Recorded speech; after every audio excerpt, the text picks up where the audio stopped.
یہ بھائی کا سوال ہے کہ آئینے کے سامنے جس میں بندے کا چہرہ نظر آتا ہو یا شیشے وغیرہ کے سامنے نماز پڑھنے کا کیا حکم ہے؟ تو بات یہ ہے کہ نماز میں خشوع و خضوع بہت ضروری ہے۔ جب انسان نماز پڑھتا ہو اللہ تبارک و تعالیٰ کی طرف اس کا دھیان رہے۔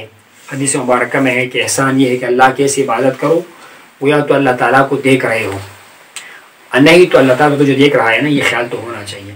تو خشوع و خضوع ہونا ضروری ہے۔ اسی لیے فقہا فرماتے ہیں کہ اگر آپ کو فرض کرے کھانے کی طلب ہے بہت زیادہ، یا آپ کو بیت الخلاء کی ضرورت ہے واش روم جانے کی، اس ٹائم آپ نماز نہ پڑھے، پہلے حاجت سے فارغ ہو جائے پھر نماز پڑھے۔ کھانے کے بعد تب جب نماز میں بھی ٹائم ہو، یعنی نماز کا ٹائم اگر نکل رہا ہو پھر تو بندہ دیر کر سکتا ہے نا، نماز پڑھ کے نا بعد میں بھی کھانا کھا سکتا ہے۔ لیکن اگر طلب شدید ہو اور ٹائم بھی ہو، پہلے کھانا کھانا چاہیے۔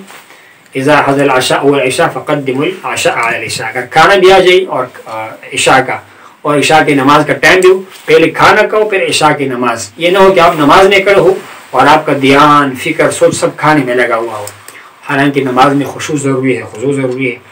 تو آئینے کے بارے میں یہ ہے کہ آئینہ ہے، شیشہ ہے، اگر اس میں آپ کا چہرہ نظر آتا بھی ہو لیکن آپ کے خشوع خضوع میں فرق نہیں پڑتا ہو، آپ اپنے سینے کی طرف دیکھ رہے ہیں، آپ کی جو ہے وہ نماز کی طرف متوجہ ہے، تو پھر تو یہ ہے کہ بنفسی ہی اس میں آپ کی نماز میں نقصان پیش نہیں آئے گی۔ لیکن اگر خشوع خضوع میں خلل آئے گی تو پھر یہ ہے کہ پھر اس صورت میں نماز میں کراہت آ جائے گی۔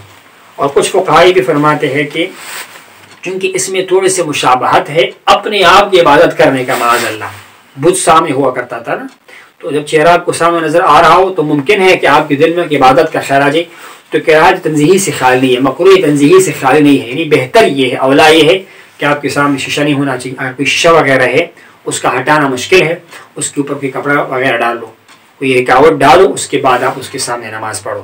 لیکن اگر آپ کا خشوع خضوع خراب نہیں ہو رہا ہو، انسان نماز کے دھیان میں ہو، تو پھر یہ ہے کہ نماز تو بہرحال ہو جائے گی، لیکن اگر دھیان جائے گا یا پھر کچھ فقہا کے نزدیک اس میں عبادت کا شائبہ آ سکتا ہے، خیال آ سکتا ہے، تو یہ ہے کہ کراہت ہوگی، مکروہ تنزیہی، تھوڑے سے مکروہ۔ اس سے بچنے کے لیے کیا ہے کہ آپ جناب والا اس سے ہٹ کے نماز پڑھیں یا آئینے شیشے کے اوپر کی پردہ ڈالیں، پھر آپ کیا کریں، وہ نماز کو ادا کر لیں۔